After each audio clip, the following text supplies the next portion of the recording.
Funding support for Sazón de Illinois is provided by Joseph and Elizabeth Walder Charitable Fund and generous Chicagoans like you.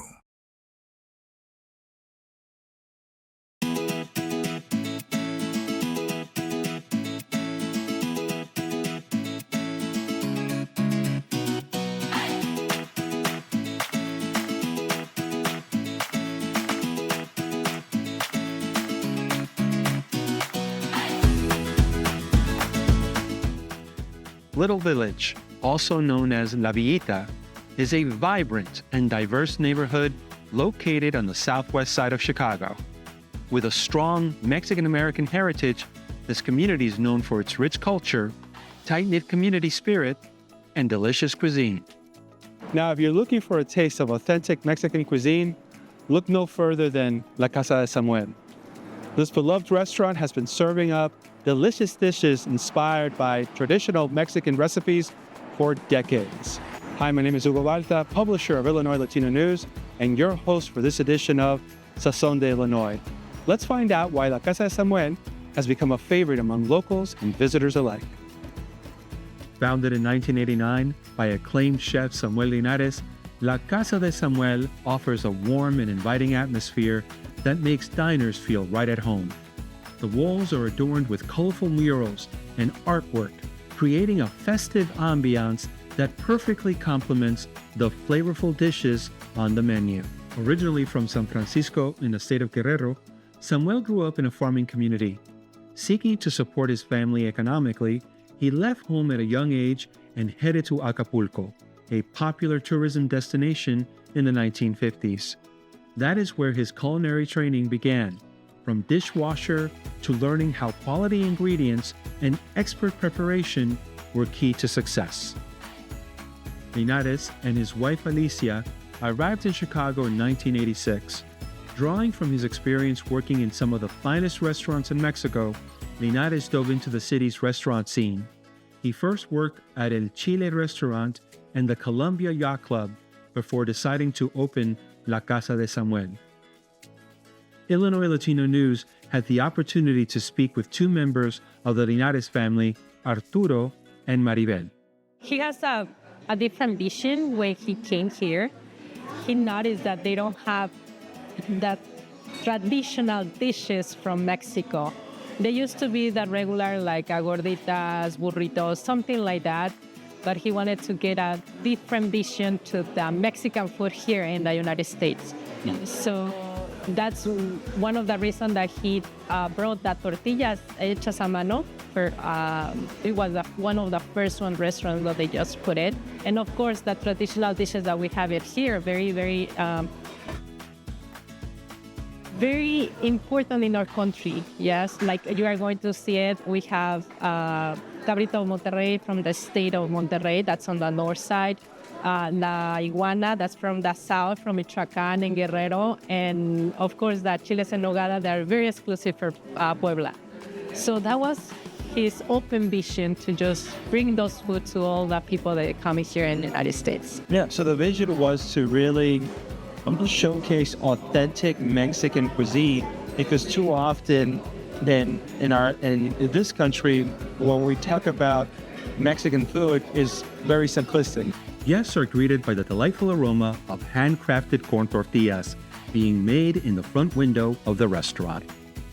La Casa de Samuel has an extensive menu selection of classic Mexican dishes that are sure to satisfy any craving, such as quesadillas de huitlacoche and charales empanizados. Throughout the year, visitors can savor seasonal delicacies like the iconic chiles en nogada, which are chiles and walnut sauce, and romeritos, a wild edible plant typically served with mole and shrimp.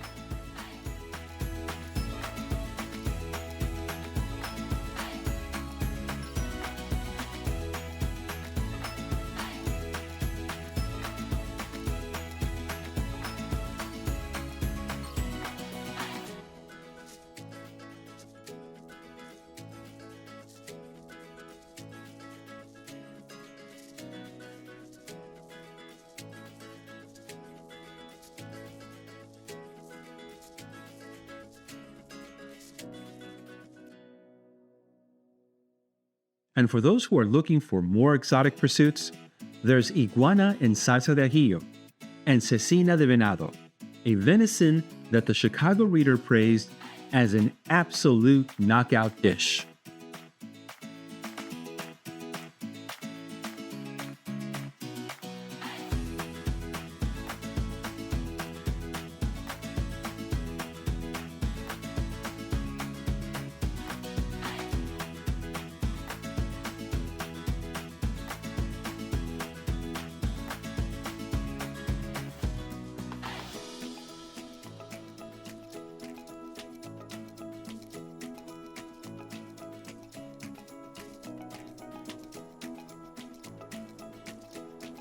Restaurant critics have given La Casa de Samuel glowing reviews for its meats, tortillas, and tacos.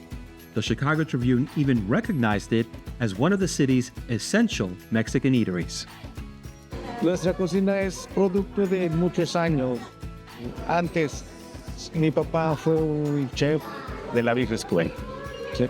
Antes no había escuelas de chef, no había nada, todo era a base de esfuerzo, de trabajo, de dedicación y de poder querer hacer las cosas. No sé, los chefs de antes eran muy duros, muy estrictos. Mi papá era muy duro, muy estricto. O sea, la receta tenía que ser como debe de ser. Ni un gramo más, ni un gramo menos, la receta es estricta, ¿sí? Entonces, muchas veces, conforme yo iba creciendo, le decía, pues vamos a, por ejemplo, al chile en nogada, vamos a meterle piña. No.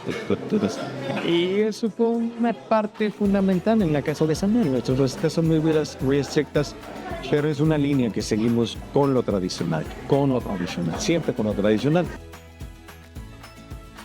I got a chance to see the discipline that has been a fundamental part of La Casa de Samuel's success for more than 30 years when I was invited behind the restaurant's green curtain, the kitchen. Arturo told me about one of the most popular dishes on the menu, cabrito estilo Monterrey. Bueno, el cabrito es clásico de la zona norte de nuestro país, en la zona de Monterrey, de Tamaulipas, específicamente es de Monterrey, ¿sí? ¿El cabrito qué es? El cabrito es un chivo pequeño, ¿sí? A los 28 días aproximadamente se sacrifica, ¿sí? Tiene que ser cabrito de leche, lo que le dicen ellos de leche, o sea, que nunca haya comido ni alimento, ¿sí? De que sea pura leche, ¿sí? Se sacrifica el animal y se parte en 7 piezas nada más, 2 brazos, 2 costillas, una riñonada y 2 piernas, ¿sí? Nosotros lo horneamos primero, ¿sí? Con especies, laurel, ajo, cebolla. Después de horneado, ¿sí? Lo metemos a la parrilla, ¿sí? Lo metemos a la parrilla, lo hacemos a las brasas y lo servimos con un poco de guacamole y unos frijoles charros, que es una especie de, los frijoles charros es como una especie de chili que hacen los americanos de Texas aquí, ¿sí? Pero con nuestro toque de nosotros, con chicharrón, con salchicha, con frijolitos y epazote, para que esto agarre mejor sabor, ¿sí? Entonces, ahorita tenemos aquí, si gustas ver, sí, tenemos 3 piezas de cabrito, ¿sí? Este es el brazo, este es un brazuelo, esta es la riñonada. Si te fijas, si volteamos, ¿sí? Todavía tiene sus 2 riñones, ¿sí? Entonces, esta es la parte de atrás, ¿sí? Y la costilla, ¿no? ¿Sí? Estas son 3 de las piezas. El cabrito tiene que ser chiquito, ¿sí? El cliente llega y escoge su pierna, o escoge su bracito, o escoge su riñonada, o su costilla, ¿sí? También podemos conjuntarlo con las cabezas, porque a algunos les gustan las cabezas, o los machitos. Los machitos son las tripas de los cabritos, ¿sí? Que las hacemos nudos, ¿sí? Las horneamos y después las ponemos a las brasas, ¿sí? Partidas con tortilla de harina o con tortilla de maíz y su guacamole arriba, no, eso es la genial. Típico de Monterrey, bien popular, típico de Monterrey, sí, ese es uno de los platillos que más movemos aquí.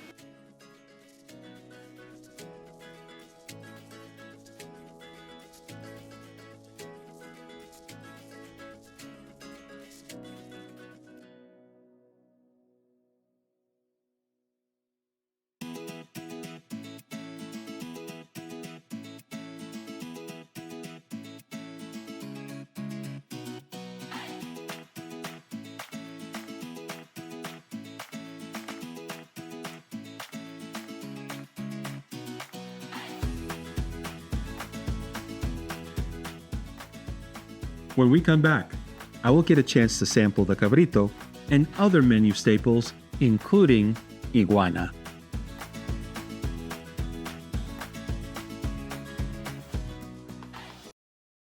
CAN TV is the lens through which Chicago's stories are told, harnessing the unifying power of community television. With CAN TV on demand, immerse yourself in the richness of our city through exclusive stories and programs tailored just for you, connecting you to the heartbeats of our streets, the voices of our people, and the spirit that makes Chicago unique. Discover the strength of your community on CAN TV on demand.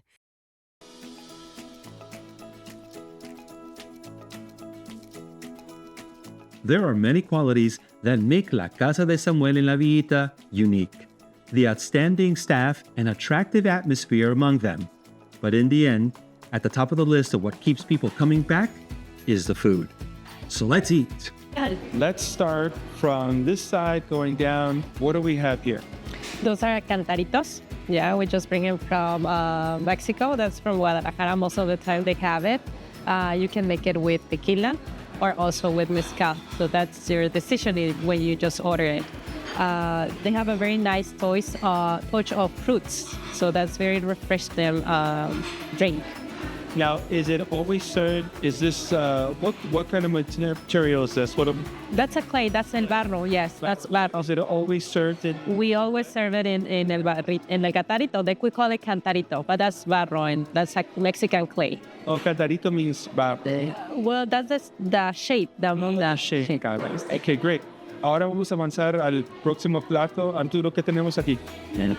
Aquí tenemos el cabrito estilo Monterrey. Esta es la parte, la riñonada, ¿sí? Como te decía, la cocina, ¿sí? Aquí viene la parte interesante, que esta parte del cabrito viene con sus dos riñones, si te fijas, ¿sí? Y esa es la única parte que tienen los riñones. Entonces, esta es la riñonada, el caldo de iguana, ¿sí? Que es tradicional en la parte sur y central de México, ¿sí? Y la tenemos en dos modalidades, en caldo y la tenemos al ajillo. El ajillo es una combinación de chile guajillo con ajo, ¿sí? Lo cocinamos con especies y después de hornear la iguana, la sazonamos con el sazón de buen ajillo. Am I correct in thinking if you want iguana in Chicago, it's La Casa de Samuel, right? I don't think I've ever seen iguana on the menu. I think it's the only place that you can get iguana from here. Yes.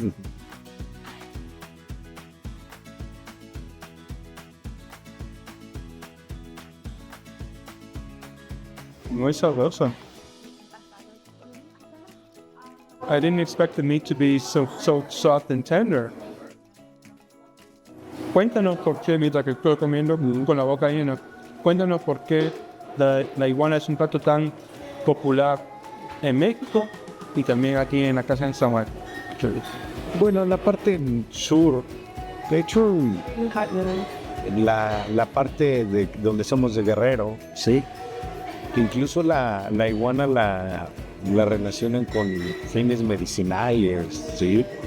Por ejemplo, ahí yo me acuerdo de la parte donde somos, que dicen que matar una iguana, ¿sí?, y tomarte la sangre directamente del animal, ¿sí?, te cura todo tipo de alergias, ronchas, y sí, como que te purifica la sangre. Eso es lo que dicen ellos allá, ¿sí? Lógicamente aquí no lo hacemos, pero es esa parte, ¿sí?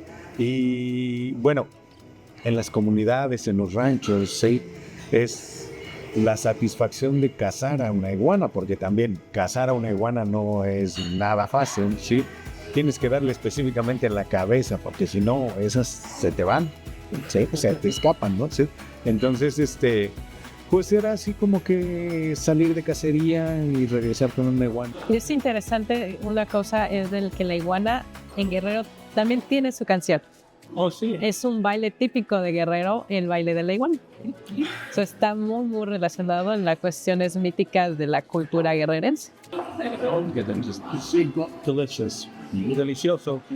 Very different than what I had here. Of course, it's a soup base, but very, very hearty, very, very flavorful. One of the things that you shared with me, Mariana, is that the iguanas that you're serving come from Puerto Rico. That's right. From Puerto Rico. Tell me a bit about that. Well, in Mexico, there are battles. We cannot kill iguanas. So we just tried to find, like my dad wanted to show this place because that's very traditional for his state. So we shared them up and we find a place that they can just give it iguanas. But they say that they're coming from Puerto Rico. Why? Because in Puerto Rico, that's a lot of iguanas that they wanted to just get rid of it.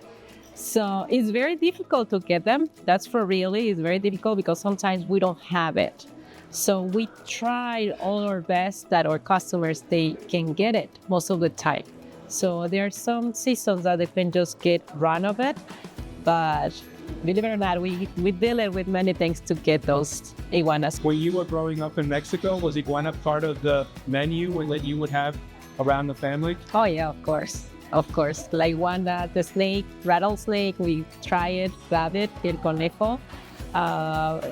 Deer, they have it there. And of course, huilotas, we call it huilotas, that's quails? Quails, yeah. Quails, yeah. Yeah, they were part of our family traditions dishes when we went to our parents' town.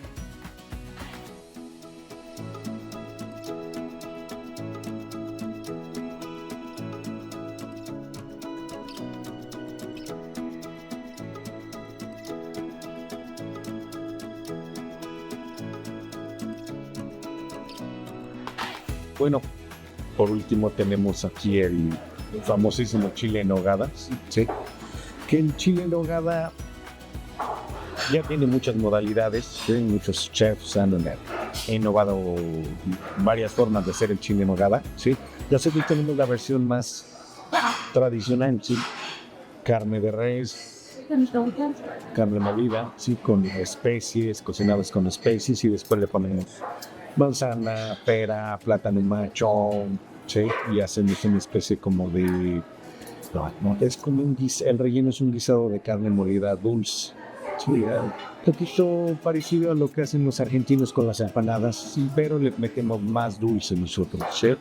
Y es en nogada porque su salsa es de nuez, ¿sí? Entonces tenemos una salsa de queso crema con nuez, ¿sí? Y lógicamente clásico, la granada en sal, ¿sí? De hecho, si no lleva granada, no es chile en nogada. Es interesante que el chile en nogada es frío. El plato es frío. No se recalienta o está caliente, ¿no? Es muy, muy interesante los sabores entre picosito, dulce. Claro, porque el chile poblano es el que le da el toque. Yeah, that's very interesting that los chiles en nogada, that's very traditional plate from Mexico. Mm-hmm. And also it's very representative for the independence. In Mexico, we just serve it, it's very exclusive for September because the pomegranate, la granada, they just have it in September. And that's very, very emblematic thing for Independence Day because of the colors. They can have the colors white, red, and green from La Bandera de Mexico. Of the dishes that we have here, which is your favorite? ¿Cuál es el favorito de usted? Y chiles en nogada, of course. Yeah. I love those ones.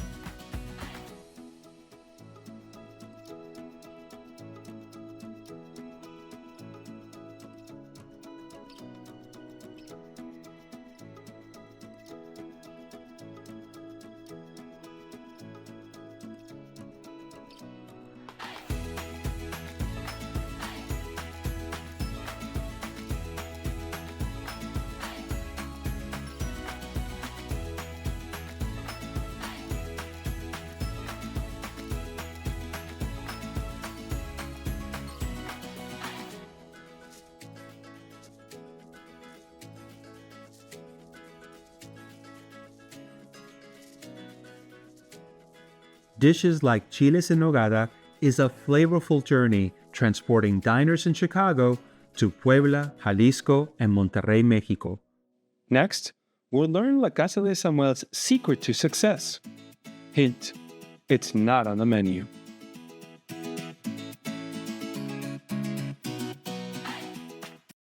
For more than 40 years, CAN TV has been Chicago's voice, your voice. We've shared your stories, amplified your concerns, and celebrated your triumphs.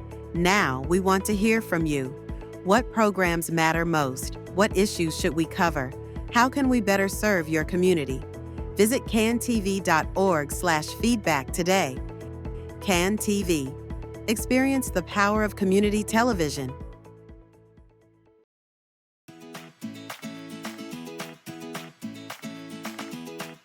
The Linares family feels proud that their dedication to using traditional cooking methods and authentic ingredients has helped launch more than a dozen Chicago area Mexican businesses and restaurants started by people who Chef Linares trained.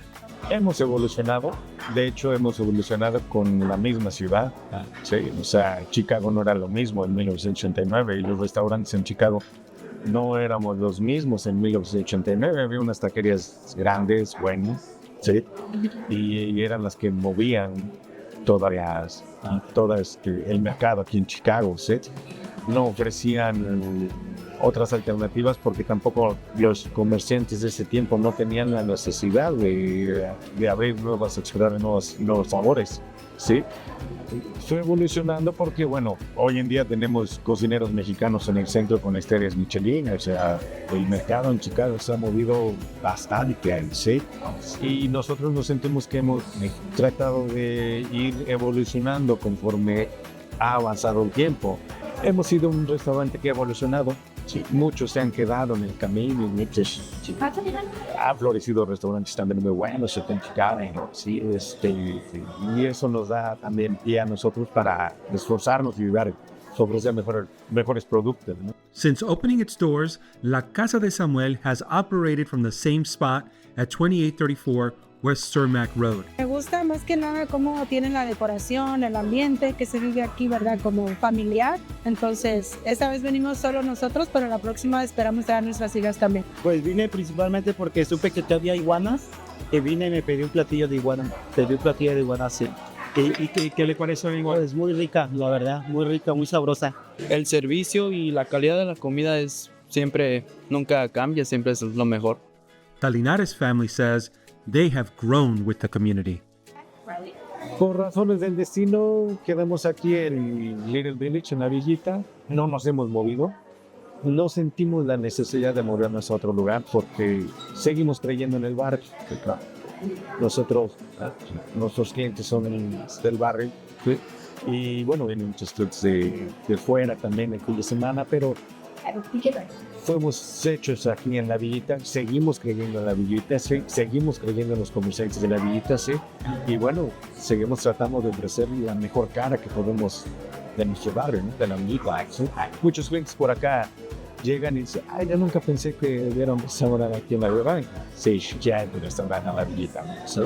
Y sentimos que haciendo un buen trabajo podemos estar donde sea y desempeñar nuestro trabajo. And also we live here, all of us. And I think they can feel it, that part of us, because they can see us around it. Even though our customers, they can show us walking around, buying in the same stores, so they can feel that we can be part of it, and that's good. And we're very grateful for that because many customers open their houses, their family.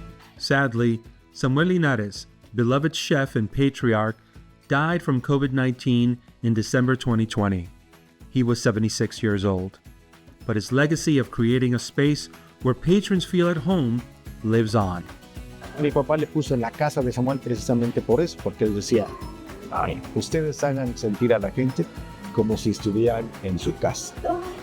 Ese es el verdadero motivo de cuál le puso la casa de Samuel. Él invitaba a su casa a sus comensales.